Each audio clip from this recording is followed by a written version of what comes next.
B from St. Paul, Minnesota.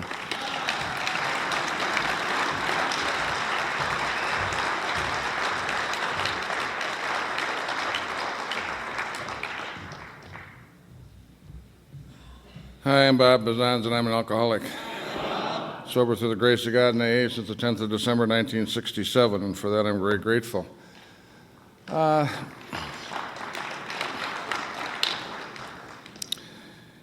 want to thank Bob for the opportunity of being here, and it is a privilege to be amongst the other presenters that I am.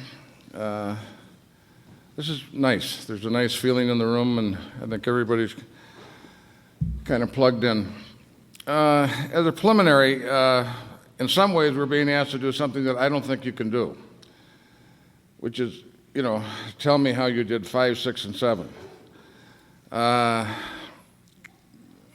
AA is changing a little bit. We probably have more teaching around AA than we've ever had since I've been around. We do have more big book studies. You go out there and we have tapes on lots of people doing the 12 steps. And we've always been an oral society, and which is better than being an anal society. But maybe we've been both. But every organization made of human beings has a tendency to move towards orthodoxy. And over the last number of years, I've seen a tendency in our fellowship to move to orthodoxy. And I don't know that there's anything particularly wrong with that, because we are devoted to our big book, and our big book is our text. But part of what goes along with orthodoxy is you start to get the feeling, something that I never used to hear much in AA, is that this is right. And if you're not doing it this way, you're really not quite as good at AA as the person who is doing it that way. That's not a spiritual communication. And there's a tendency when we talk about wanting to be right, that's kind of the booby prize. The steps are spiritual in nature. They are not mechanical. If they were mechanical, every time we had a problem, all we'd have to do is click our heels and say the third step prayer, and we'd be back in Kansas. For those of us that have been around for a while, sometimes when you click your heels and say the third step prayer, you don't always get the relief or the change that you'd like to get. So, and I don't in any way want to, I don't want to be on the other side of, our book, for goodness sakes, that's our text. But I think we got to be careful about how we share some of the stuff we do. I mean, a lot of us used to react to how people would beat you up with the Bible. How people would take certain things as, this is the answer. It's right here. It's in black and white. And I hope we don't ever get to the point where we beat each other with our book. It's an extraordinary thing. I'm a little nervous. And isn't it an interesting thing? I'm nervous about giving this presentation. I've been sober 39 years. It's come Sunday if I stay sober. And I've gone through the steps many times, and what's got me nervous is my ego. So I'm going to do my very best to ignore that. But because the steps are spiritual exercises, spiritual principles, and because our book in a way is our menu. And you can starve to death eating the menu. The book is what brings you someplace. By doing what the book says, you have an experience, okay?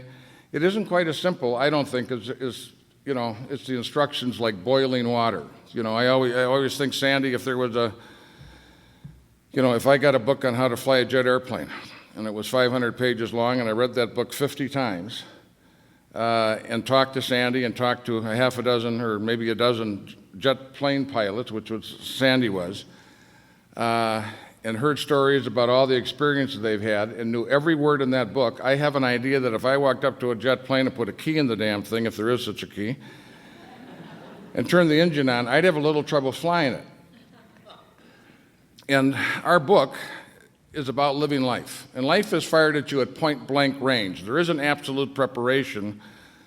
That's why it's so demanding. I mean, if it was as simple as understanding the words in 164 pages, none of us would have the issues that we are in this room having.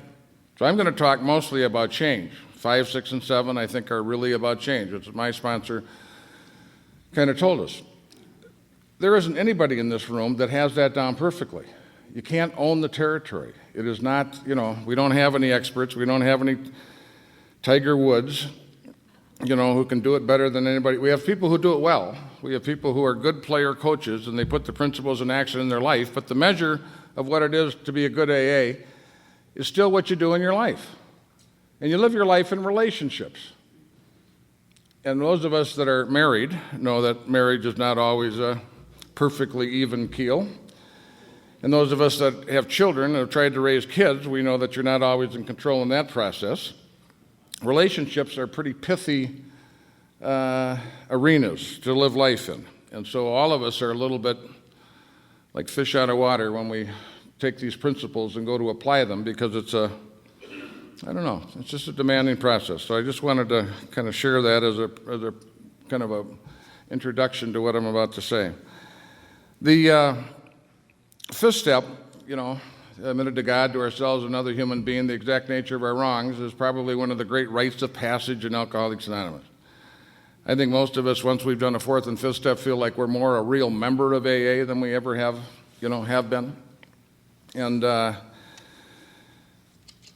time and time again this weekend, you've heard people talk about having walls built around them, how we feel separate, how we feel different, how we don't feel part of, that we've had those feelings before we even started to drink, and even while we drank. Drinking was the only thing that kind of diluted that and made us feel part of. And that's part of the reason we shared that. We probably come in with the most profound sense of uniqueness that you could come in anywhere. And if you don't lose some of that sense of uniqueness, you will not stay, because you will look for the differences rather than the similarities. That's got to be reduced in some manner, shape, or form, or you just won't identify. You just won't let go enough. So I built a wall around me. The wall, all of us have that kind of wall. And the thinking that when I'm behind the wall, I said, you like me, but you only like what I let you see about me. If you could see everything about me, you'd hate me, because I hate me, and who knows more what a lousy, crummy, insufficient person I am than me. I'm walking around comparing my inside with your outside. Well, when we come into AA, maybe it started for me, the first time I started to crumble that wall and take it down was maybe when I called Alcoholics Anonymous. And then when I got my sponsor and I started to have conversations with him, little by little I started to chip away at that wall. And when I took my fifth step, when I took my fourth step, and I started to get into some conversations with my sponsor, and then when I took my fifth step, the wall came all the way down. And for the first time in my life, I shared the whole deck of cards with someone. I had never done that before. And I would kill you with the piece you didn't have. You'd come to me and you'd say, Bob, this is what's wrong. This is what I think you should do. And in my mind, I'd say, well, you think I should do that because of what you know, but there's a heck of a lot about me you don't know. There's items about me that no one knows. I'm not going to tell you. So I could neutralize whatever you said to me because you didn't know that. But when I tore the whole wall down and I shared the whole deck of cards in my fifth step, I made a discovery. The discovery was that I'm not unique. My personality may be unique, but not my illness, not my behavior, not my feelings, not my experience. And for the first time in my life, I started to have a sense of hope that what worked for you would work for me. And I'm a guy that always had trouble. It seemed like what worked for other people didn't work for me. I came from a nice family and kind of screwed up my life. I went to a nice school and kind of screwed up it. I was the only one of my high school. 12 of us went to this college, and I was the only one of the 12 who didn't finish, kind of the story of my life. And isn't that kind of all our stories? We can do the spectacular. We can fly airplanes. We just have trouble keeping jobs, balancing checkbooks, staying married, raising children, earning a living. We have trouble with taking life on in life's terms. And yet, as talent goes, none of us seem to be under-equipped in the business of, that. But I thought I had a built-in failure mechanism. When I came to AA, what I expected and hoped to find was someone who was so smart and had so much insight that he could look right through me and see my soul and tell me what was really going on. And I never found that. What happened to me is I came to Alcoholics Anonymous and I surrendered. And when I surrendered, Bob became a lot less important, and what became important to me is I was an alcoholic. And when being an alcoholic was the most important thing, all of a sudden I had 100 people around me who could teach me. They knew a heck of a lot more about alcoholism and a heck of a lot more about recovery of alcoholism than I did. So probably for the first 8 or 9 months in AA, I'd ask a question, someone would give me an answer, I had an answer. In about 8 or 9 months, my ego started to return, and I wasn't so sure that I had an answer. But in the process, when we get into the process, and I want to reiterate that we're assuming when you're taking step 5 that you've done 1 through 4. Well, I say that especially for people who've been around for a while. One of the things I see in our area, 95% of our meetings are closed step discussion meetings in Minnesota, where we really work a lot on what we try to focus on the solution. I see a heck of a lot of people who are in trouble, who go, they go do an inventory, and they assume that they've got steps 1, 2, and 3 active and available to them. And I think a lot, how we always talked about, if you're having trouble with step 4, go to step 3. If you're having trouble with step 3, go to step 2. I think a lot of us that are in later recovery don't have steps 1 through 3 current. And it's a fascinating thing that in Alcoholics Anonymous, after you get a certain amount of sobriety, you can start to use your sobriety as an excuse not to work the program. Because you've got enough prima facie evidence that what you do works. So if you've got 15 or 20 years of sobriety, you've got the right arm patch on. So if anybody, really gets in your face, you're, kind of a veteran journeyman in Alcoholics Anonymous, and you can start telling people how you did it, and you can talk about your 25 years of sobriety, and I don't want to diss anybody's amount of sobriety. I think it's important. But we use that on ourselves to exempt ourselves from doing some of the work that we felt we automatically had to do when we were earlier in our sobriety. We let ourselves get by with crap that we wouldn't let sponsees get by. Not in Nevada, but we do, I know that you do. And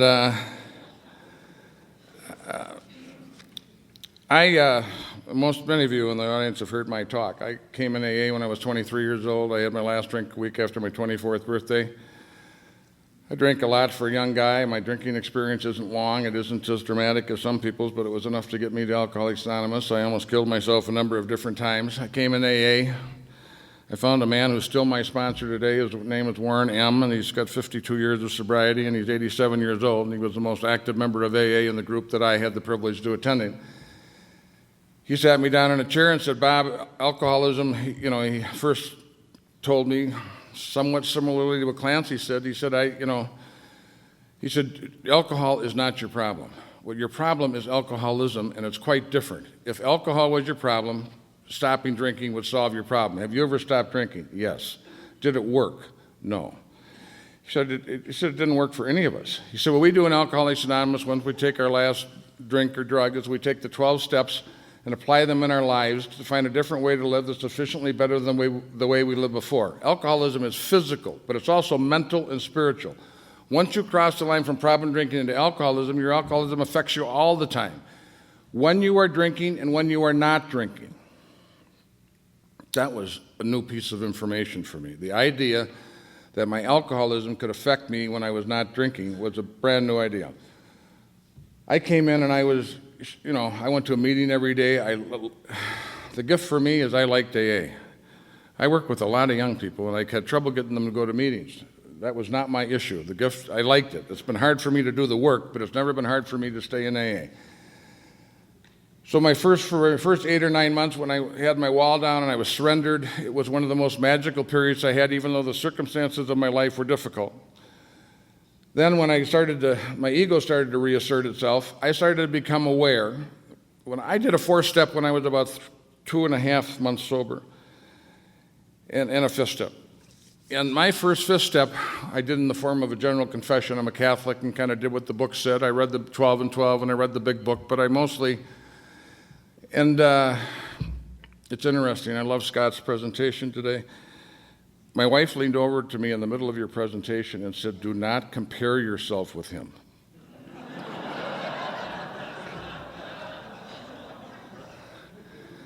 It's fascinating that she knows me that well. I am, to let you know that I'm a real alcoholic, I was spending about 20% of the time comparing myself to Scott. It's intimidating when you run into people who are that familiar with the book. It's intimidating when you see someone take a good mind and a good ability to communicate and dissect our four-step with that type of clarity. I have never taken a four-step with the level of clarity which we presented it with this morning.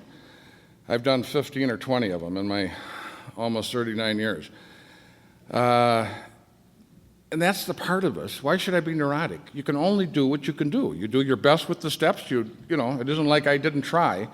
And when you run into people, and if you took everybody in this room, only a certain portion of the people in this room could go through the process he described.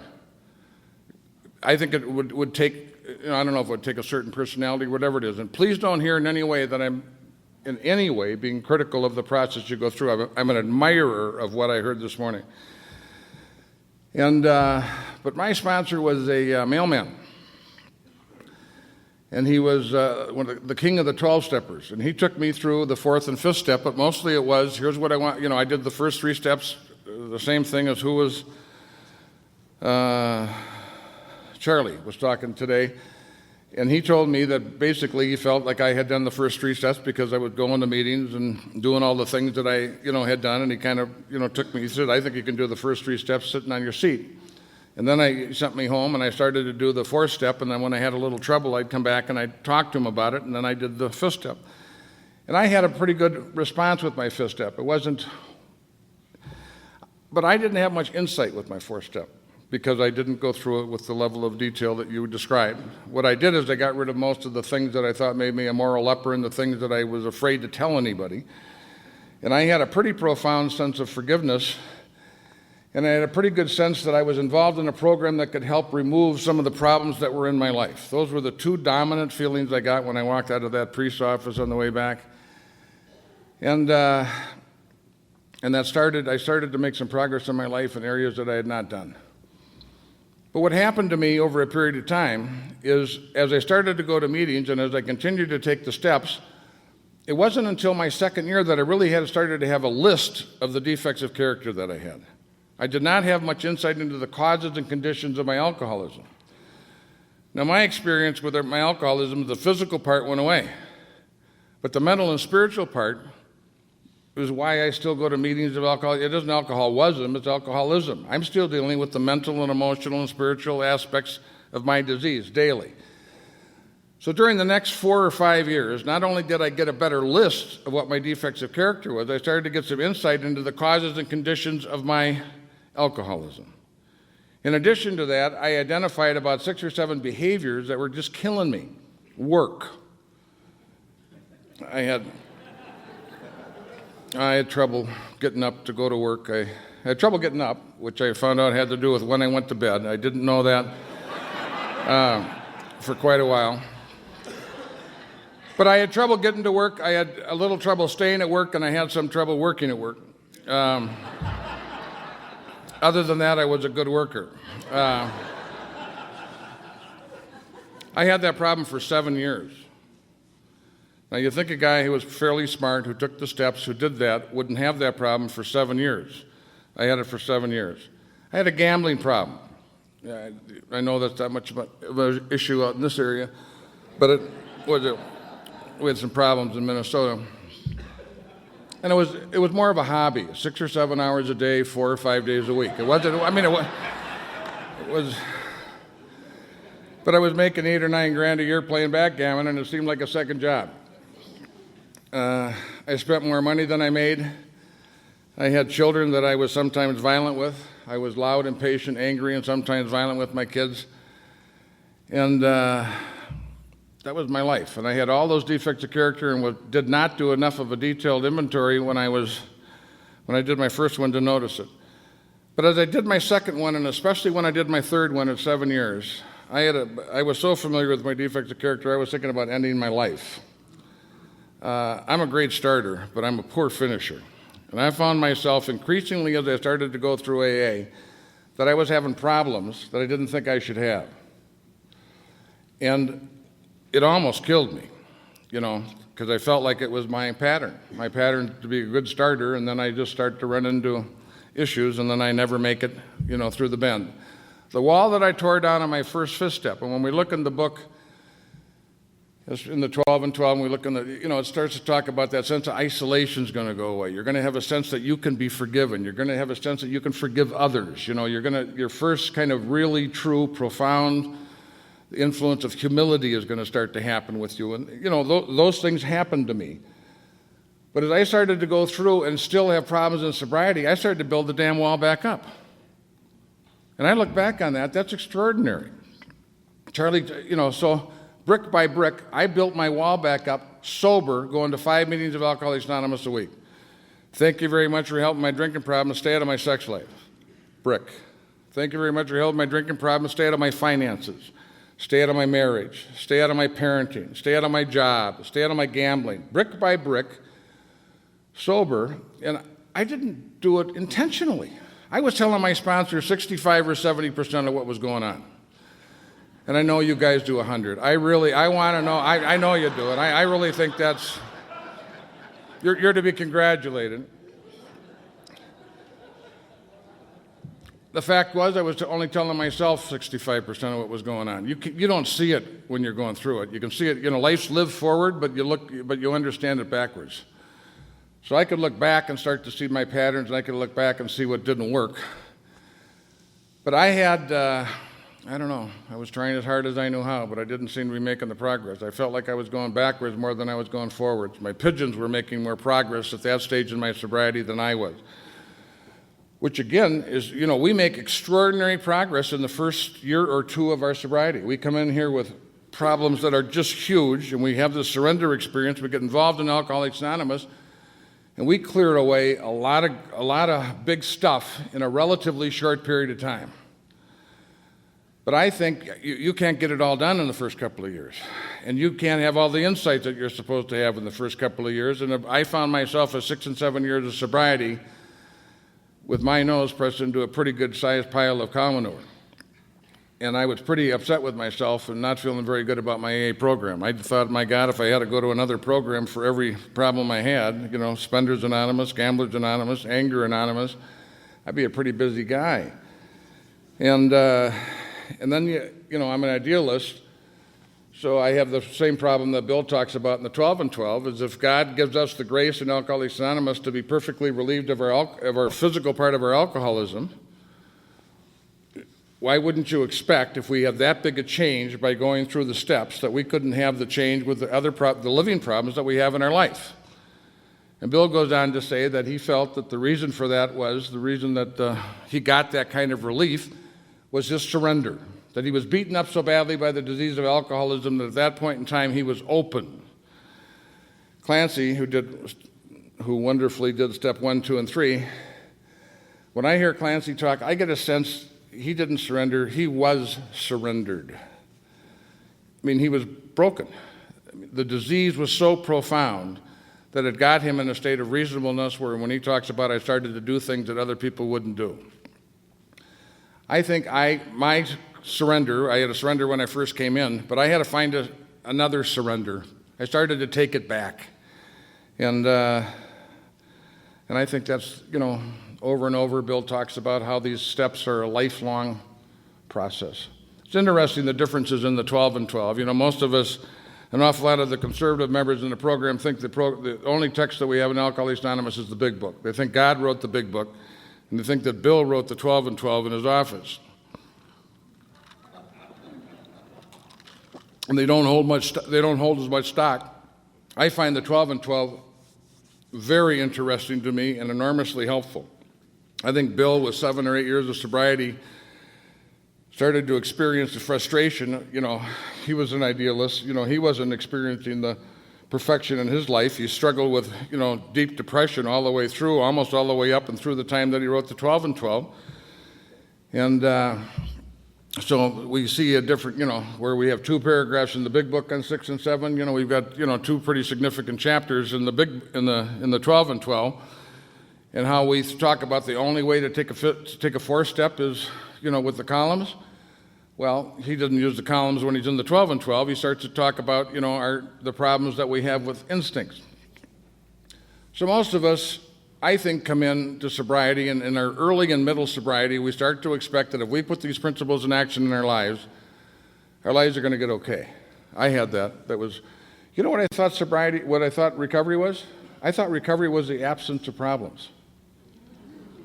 Now, I made that up, but literally, that's what I started, I had this idea of perfection that if I really got my act together, and I so admired certain people in AA that I almost didn't see their problems, which is nuts. I'm over at my sponsor's house. I see how he gets, he and his wife would occasionally snipe at each other, and, I knew him as a human being, not as not as anything else, but I just overlooked his problems. It was my problems that I was more focused on.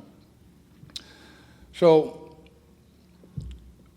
I think this problem of not being able to perfectly, to have the type of change and have the change of depth that many of us want is one of the most, Bill calls it a riddle. He thinks it's, was the major riddle in our recovery. Pretend for a moment that I'm working with a guy who's having trouble with doing a 4-step with the columns. And he's 40 years old, married with children. And I'm going to tell this guy, look, I know you're having a problem with the book. It gets a little complicated with all the columns. Don't worry about that. Get your wife and your mom and dad and your sister and your brother and your boss and your kids and a couple of guys from your group and bring them over to the house. And here's what I want you to say to them. I want you to say that we have a step in Alcoholics Anonymous where we try to get in touch with our defects of character, and I'm having trouble identifying mine.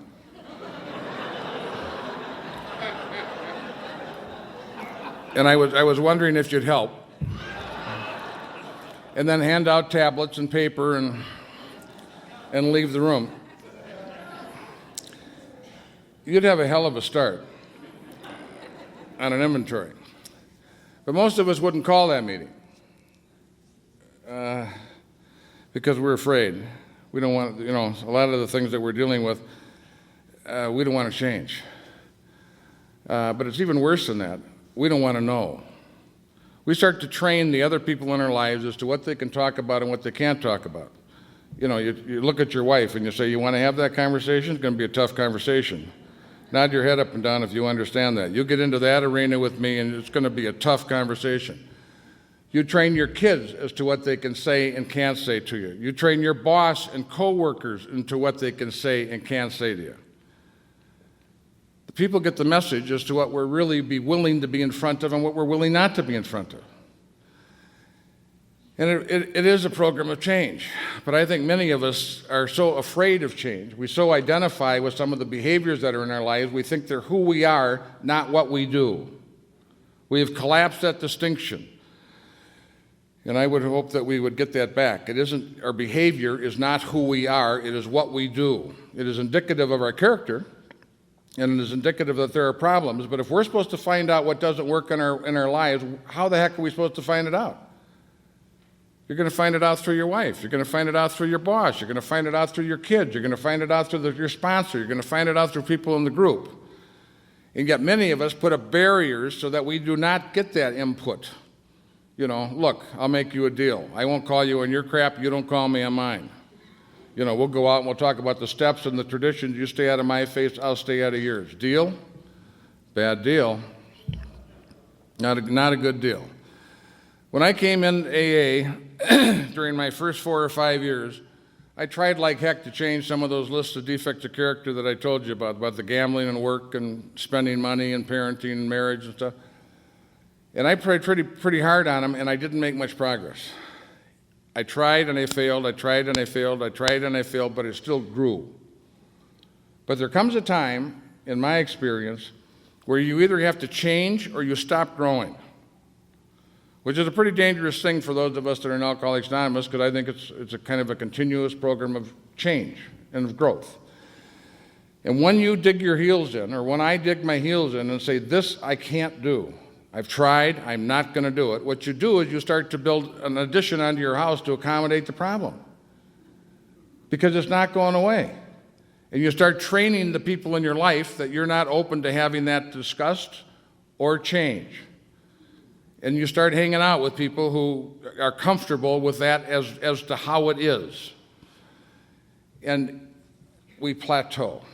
which is another very dangerous thing. I think when I found myself plateauing at about 6 years of sobriety, and I had built my wall back up, so I'm sitting in meetings 5 and 6 days a week, feeling like I'm kind of lame, feeling like I'm not making much progress, feeling like I don't know why that is. Why do we expect ourselves to be problem-free? And why, when we discover a problem, do we feel worse about ourselves? Rather than better, that at least when looking, that we identified a defect of character which we can now look on. But we don't. We start to, as soon as we identify something that isn't right, we feel badly that we've identified the damn thing, which is exactly the opposite of how we generally would hope we would be in our program. One of Clancy's sayings that I like the best is that there's no pain in change. There's only pain in resistance to change.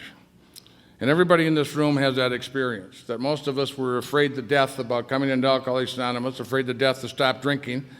We come in, and the pain that we thought we were going to experience of not drinking was an illusion. When we finally surrendered and broke through that, it was easy. But most of us are, when I take a look at step 6, it said we're entirely ready to have God remove our defects of character. It'd be really interesting if we had a secret vote that Sandy talked about or whoever talked about that this morning. If we had Scott did. If we had a secret vote, how many of us really believe today that the problems in our lives that we can change? Because the problems in our lives are not new. The issues that all of us have in this room are not months old. They're not 1 or 2 years old. They're 10 years old. They're 20 years old. They're 40 years old. And we're never going to get rid of all of them. But the book says that we have to, take on the more serious defects of character that we have and commence to work on them in a serious manner. And I think a lot of us, periodically, I give up on it. That I don't have, I just don't have the attitude. My spiritual condition isn't high enough that I'm willing to really take it on, or I don't take it on in a serious way. I find myself kind of up and down. And at certain periods, I can take anything on and I do a really good job with it. In other periods, I'm either a little depressed or I just don't pay much attention to it and I kind of slide. I get periods of time where there isn't much growth going on. And sometimes our programs just get a little flat.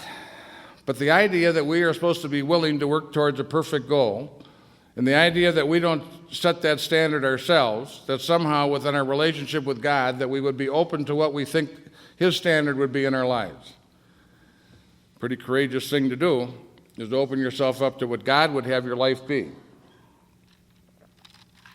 I think most of us are scared to death of that. I always was. I thought if I really turned my will and my life over to the care of God, I'd end up in China, which is not exactly what I want. No, but you wouldn't have any fun. You'd never get laid. You wouldn't make a lot of money.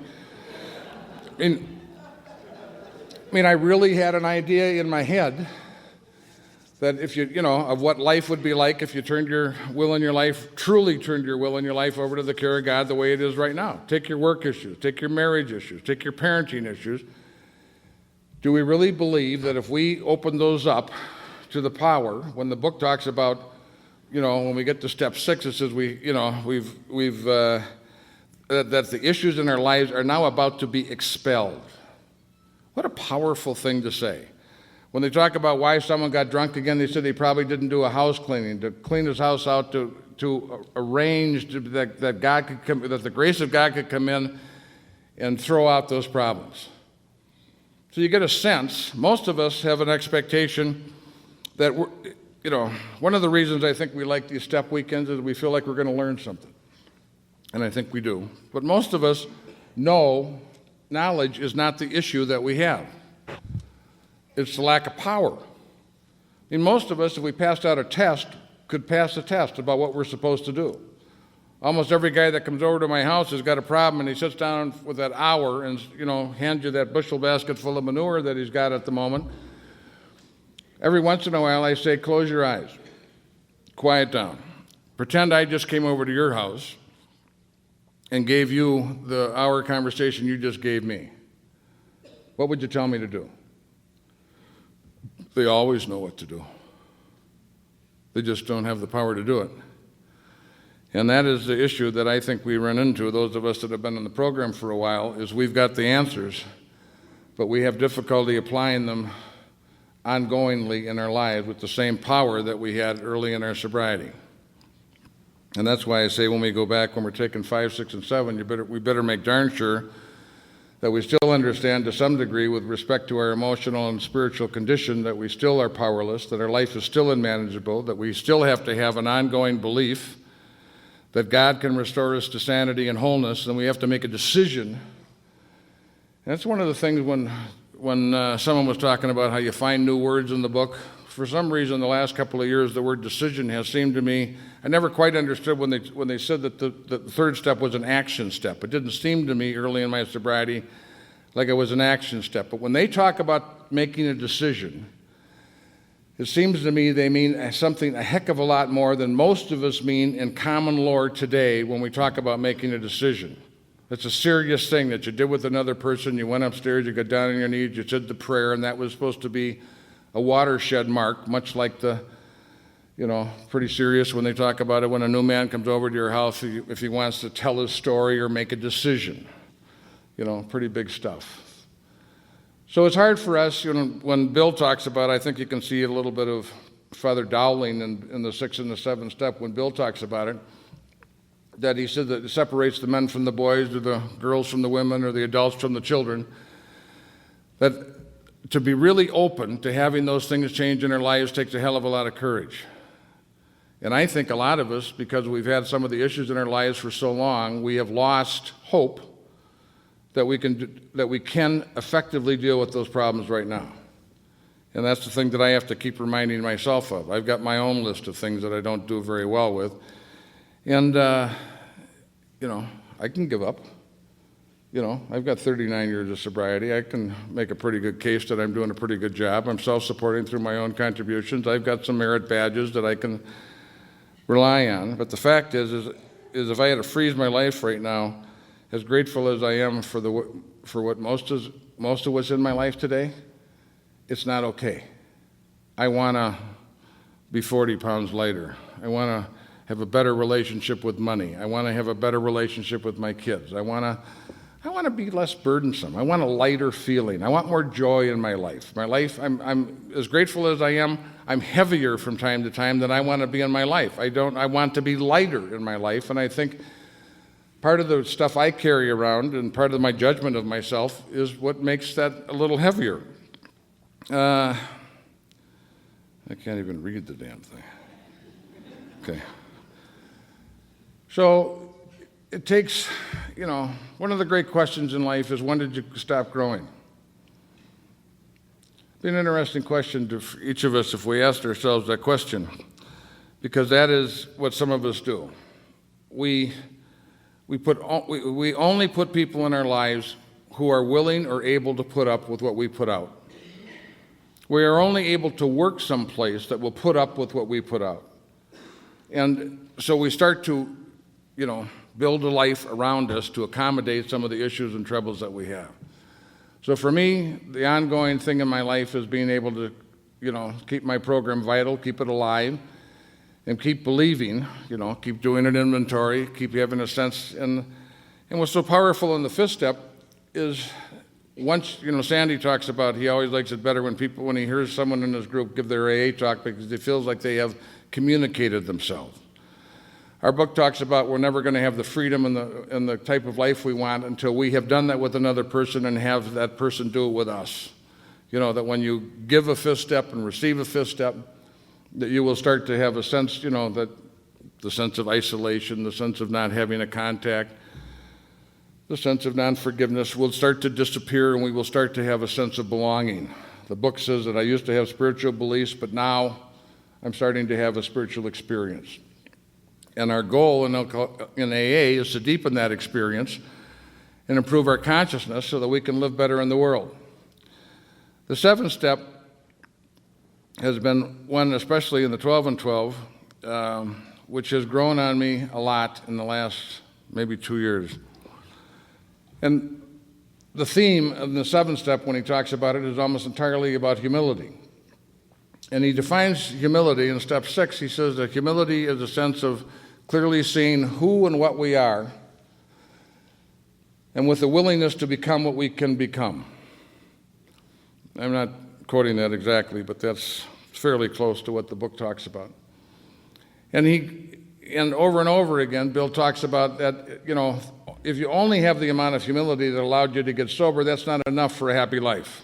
It's not enough for a well-balanced life. You have to have more humility because it is the bedrock on which we build our program. I think my biggest issue with change, which is what I want to have happen in 3 or 4 areas of my life, is that I keep forgetting how change happens. I think, how change happens in our program is generally a little bit more passive than we think it is.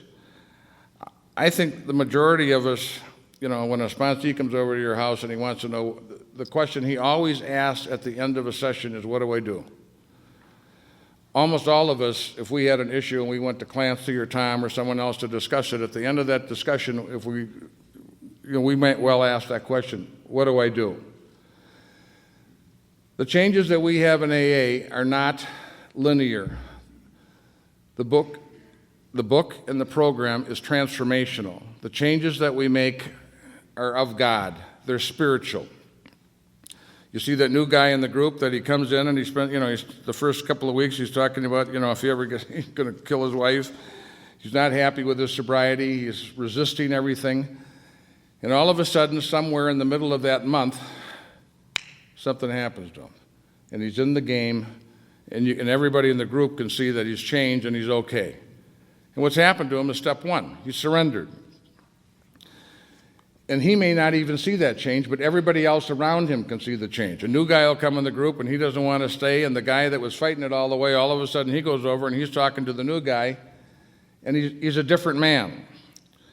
Over and over in our book, we talk about, when Jung is talking to Roland Hazard, and he says, I don't think I can do anything for you. You go hire a bodyguard and, guard yourself, and, you're going to have to have a restricted life if you're ever going to have a life.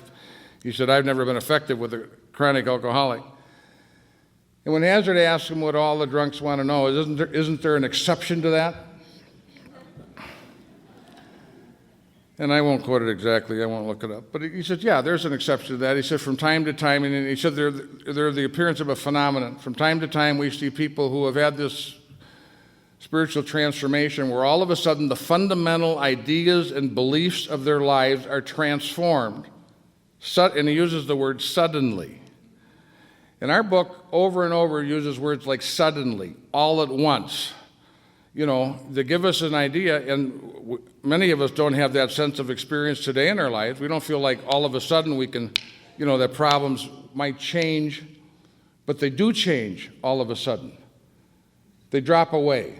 What happens to us is that our consciousness is increased and we start to see them in a different way. And all of a sudden we're not resisting it anymore. We're not using effort. We're not just using our information. We have gotten out of our own way. We have had a change. So the change that we need in the program, more than a change of information, is a change of heart. Not in a change of what we do, in a change of how we be. And that is what the steps do over a period of time. They change the way we be. When that changes, what you do automatically changes. Automatically changes. And that's why it is not a mechanical process. That's why you just can't. I remember when Chamberlain went to the Peachtree Conference, or whatever it used to be, that Hunter, or whatever his name was, put on. And one time he went down there and he talked to the experts on alcoholism. I remember when he came back, someone asked him, how was the conference? And what did you think about all the experts in alcoholism? And he said, well, they don't know much about surrender, which was kind of his way of, his ability to be able to put his finger exactly on the thing. Okay. But if you could tell someone exactly how to surrender, we wouldn't have any issues. Those of us in the room, if we could on call surrender anytime we really needed to, there wouldn't be any issues. But we can't. There's a way of being. There's a way of bringing yourself to the process of taking the steps. A couple of people have said, have you ever seen anybody who's really taken these steps has not been able to stay sober? And probably have to have a conversation about what we mean when we say really take the steps. But I've seen a heck of a lot of step work today and not much progress. I have seen a number of people who have gone through a process of taking a fourth and fifth step early in their sobriety, and surprisingly, they get drunk. And I don't pretend to understand it. I don't pretend to know who does. We could say they haven't, really done it. But I'll tell you, you've got to somehow get your heart in the game, not just your head. You have to somehow bring a type of humility and honesty and openness to the process of taking the steps, or I don't think we're going to have the full benefit of the process of taking the steps. Now, sometimes you've got to go through that process when you're dry. If you're having a trouble and you get at it, anything worth doing is worth doing poorly. If you wait to do it perfectly, you're going to have a hell of a long wait. You don't have to do them perfectly. It's far more, or is as much a matter of attitude and where your heart is than anything else. The perfection or information or data that we have is important because our text outlines what we're supposed to do, but it is not dependent on what you know. It's dependent on how you are in the process. And if you really want to get well, if you really want to do a good third step, if you really want to do a fourth step, you're going to be okay. Whatever mistakes you made in that process, you can go back and correct. You don't have to do it perfectly. You don't have to do it the way that, I think people's ability to do some of these things is different from person to person. I don't think everybody can do, goes through the steps with the same level of interaction that everybody else does. I think some people have a very relatively simple, strong grasp. They go through the steps, they're in pretty good shape, they go to their meetings, they get about their work, and others of us are more neurotic, and we need tune-ups a little bit more often, than others. But humility is a difficult thing to maintain. And what he said is the absolute death knell for humility is that of being self-directed. That we get a point in our lives where what we want becomes the highest priority of our lives. Today, one of the things that I'm taken with, when on Tuesday nights I go to a sober house with a group of guys in there, and it's always surprising to me when someone goes back out, and it's often not the guy that you think. And the ages in those sober houses that I'm involved with, range from about 21 years old up to about 55 years old. And as a group, we are narcissistic, immature, spring-loaded. Immediate gratification is not quite quick enough. It's just fascinating today. You got guys that they don't have any money, and everybody's got a cell phone. They just started. It is just fascinating, and they have the new ones. They have to have the flat one, and it's just extraordinary today. We are so immature that it is just scary, to get to see yourself when you go see this. The level of self-centeredness is just, and sometimes we think, we wonder why. I brought another book down, and I wanted to read you the first page of this book that I sometimes read. It said, to most of us, one of the things I think you have to learn in long-term sobriety is not only are we not different from our fellows in Alcoholics Anonymous, we're not as different from the people out on the street as we think we are. And that would open up a lot of spiritual material for most of us. This guy said, to most of us, suffering's a fact of life. It seems inevitable despite all our attempts at consolation. The fundamental dissatisfaction of human beings has been the central concern of all religious and philosophical systems. Faced with our inability to remain happy, all the great teachers have adapted some approach to deal with that. It doesn't sound like we're the only people who have trouble staying happy. Our society today and where we live our lives, I think society the way it is today supports addiction rather than recovery.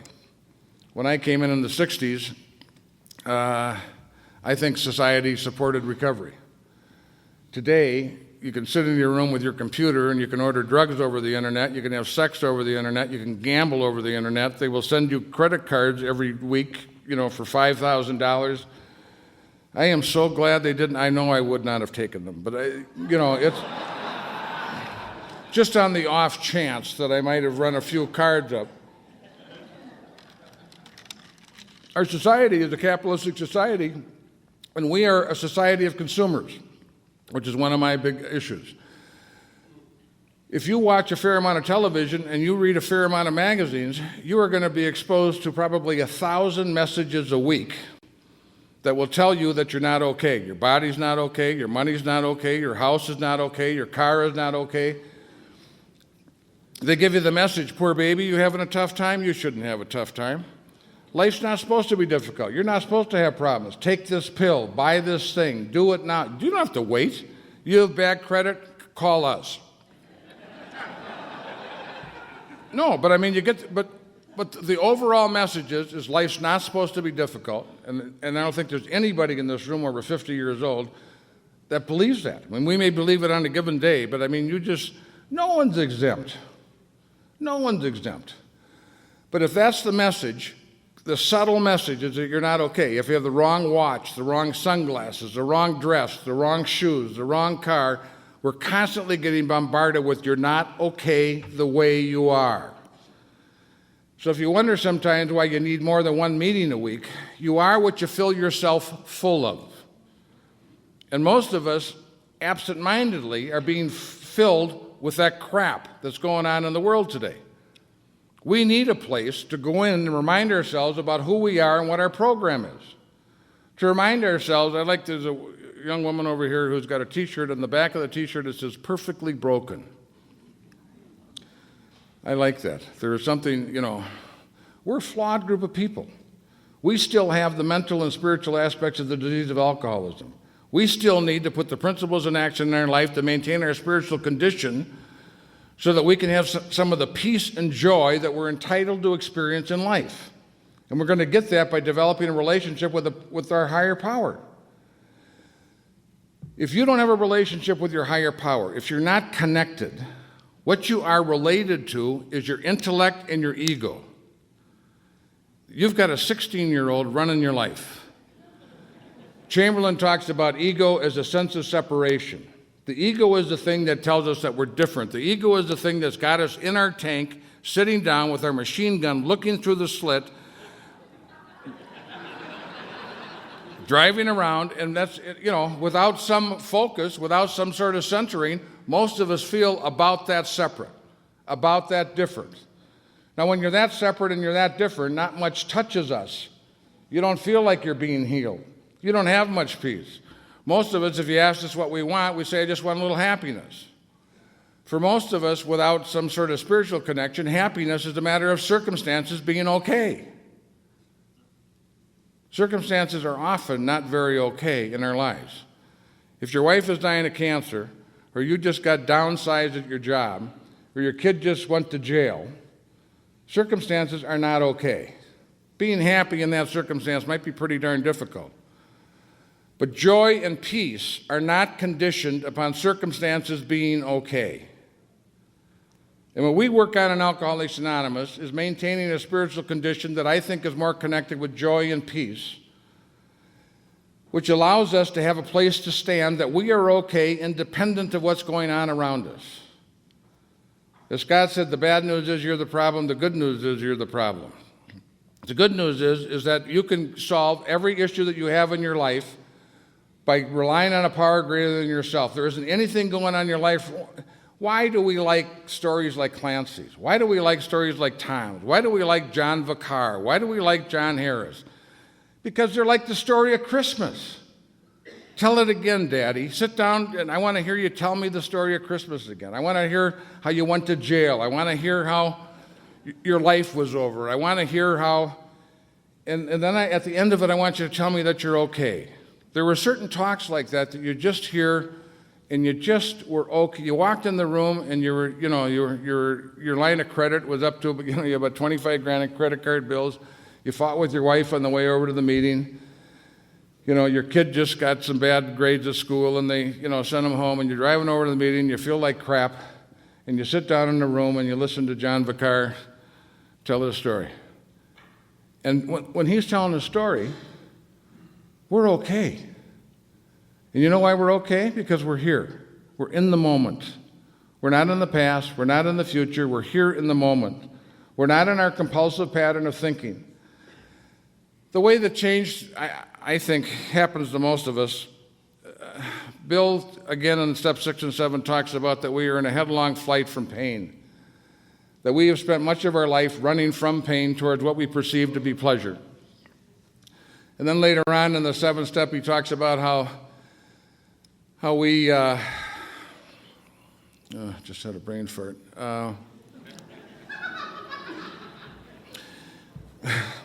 He talks about how that most of the fear in our life is based on the fact that we're afraid that we're going to lose something that we need or not get something that we need. That is, the Buddhists call grasping. That our level of desire is such that we think our happiness in our life is absolutely dependent upon certain circumstances, that we have to have those and be a certain way for us to be okay. Then he suggests, as people in every major religion suggest, that the only reasonable way to find some peace in our lives, to find some relief from that pain that people talk about as being endemic in the world today, is to lower the level of our demands and desires. Now, there isn't anything in the world today that would encourage us to do that. The only place that I think you get some sort of direction, and our program is based on what Sandy talks about, getting rid of self, is by taking these spiritual principles and putting them in action. And by the process of putting them in action, we start to be God-centered and other-centered. And in that process, we start to get relief from the angst that we carry around in a natural sort of way that we have when we're not connected. And that's the only place that we are going to get that kind of relief. And also, interestingly enough, when we start to get God-centered and we start to go through the process of surrender and inventorying and make a decision and doing the inventory and sharing it with another person, tearing down our walls, and then becoming entirely ready to have God remove our defects of character and humbly ask Him to remove our defects of character, we start to get an experience that it's okay, absolutely independent of whatever's going on outside of ourselves. I mean, we're in meetings all the time with people that have cancer. We're in meetings all the time with people who have lost children and lost wives. Many of those people are in better shape than we're in. And being in a room like that helps you, just being in the presence of someone who's got that kind of courage and who's that's plugged in the program. We do that for each other. We have a collective consciousness in this room that when someone comes in and it isn't okay, for some reason in this room, it is okay. And often when you go to leave the room, it's still okay because you start to take some of that with you. When it isn't okay is when we go back in that little cocoon in our head and that internal dialogue, okay? So the only true freedom that I think I get in the program today is freedom from my thinking. I never used to have that. I used to have a thought and I'd glue it on my eyeball. And when you take a thought and it's glued on your eyeball, it's all there is. It is your reality. There is no other sense of it not being, it just seems like, I have a thought, I'm going to act on it. Little by little, over a time in the program, I started to be able to experience a gap between my thinking and my reaction. I used to be a monkey on a string, thought, reaction, thought, reaction, thought, reaction. But you have helped me realize that there's a gap between that. So today, when I get a thought, I do not have to glue it on my eyeball. I can hold it out here. Frank Milos, a buddy of mine, used to talk about Grand Central Station mind. You don't have to get on every train that goes through the station. You can actually let a few go through, and kind of watch them. Can you imagine the freedom in that, to not have to engage every goofy thought that goes through our mind? We think we initiate our thinking.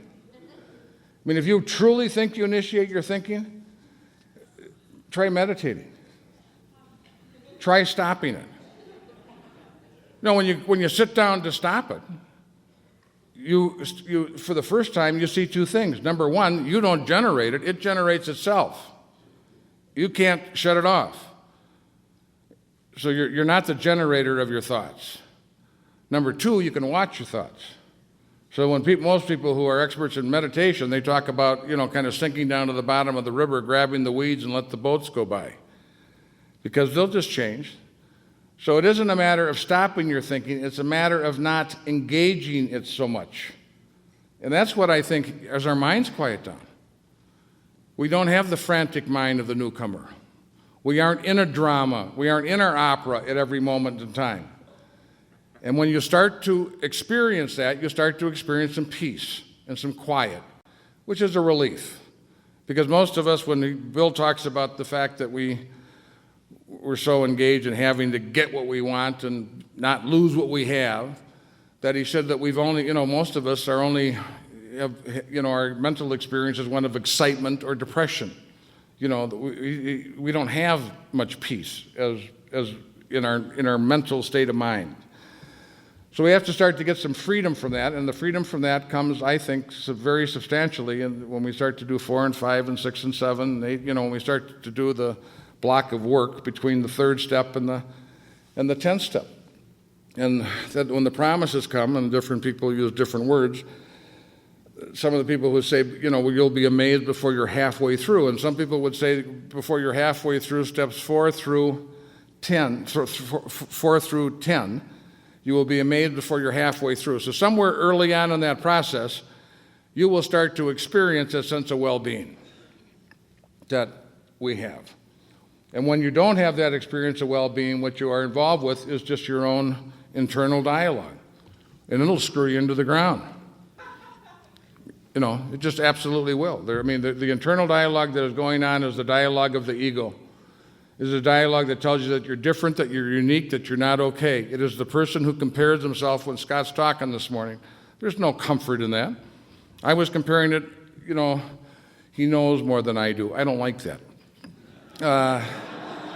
No, or he's a good, no, but my ego, if I do that, that's what it's doing. That's the dialogue that's going through my head. And, there is no comfort in that. There is no peace in that. There's also no humility in that. The humility of it, if I'm in a pretty good place and I'm reasonably humble, you can just enjoy how well someone does something. You do not have to compare yourself to that person. You can literally, thoroughly, enjoy what Charlie did. And I can just take a look at that, and I don't have to worry about whether I could be as funny as Charlie or as insightful as Charlie. I can just enjoy what he did. And I can just be with what's there without adding my interpretation of it, which is why we have trouble attending to life on life's terms. We are never in life on life's terms. We have an experience, and then we do an interpretation of the experience. And that's our reality. We start to experience what we thought someone said to us and why they said it and what they meant by it. And we start to build a drama around the thing rather than just be there with whatever the heck it was. We have trouble doing that. But over a period of time, when you empty out, when you do your 4th and 5th step and tear down your wall and you start to have a sense of belonging, and you start to commit yourself that you really are open to having those things change in your life and that God is going to cast those things out, the way they are cast out is the process of the 12 steps. At the end of the 12th step, it talks about us being more awake. And what happens when you're more awake is you start to see things in your life as they really are. If we ever really got really awake, we will start to see ourselves as others see us. That is one of the highest levels of skills that we would have. Because couldn't we sit around with the people who are in our group and do a pretty good job of doing their inventory? We don't do that good a job on our own. Okay, but we have a pretty good sense. Well, I want you to know that they could do a pretty good job on you. Okay, that they have a pretty good sense of what works and doesn't work in our lives. And I think what my program means for me today is that I'm in the game. I really am trying to practice the principles in all my affairs. I'm trying to, do a better job with the arenas of my life, whether it's my relationship with Linda, who's pretty difficult, and she's nice in public. It is,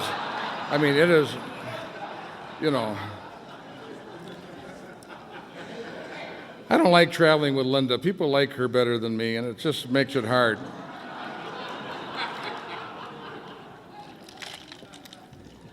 No, but maintaining relationships is tough. And you have to have some humility, You have to have an idea, why not you? You know, you're not exempt. Life's not supposed to be problem-free. We're given the strength and a program and a set of principles that allows us to put them in action in our lives, and the result of putting them in action in our lives, we see life in a different way. And it is extraordinary. It is, you know, it's almost miraculous. Thank you for having me here this weekend.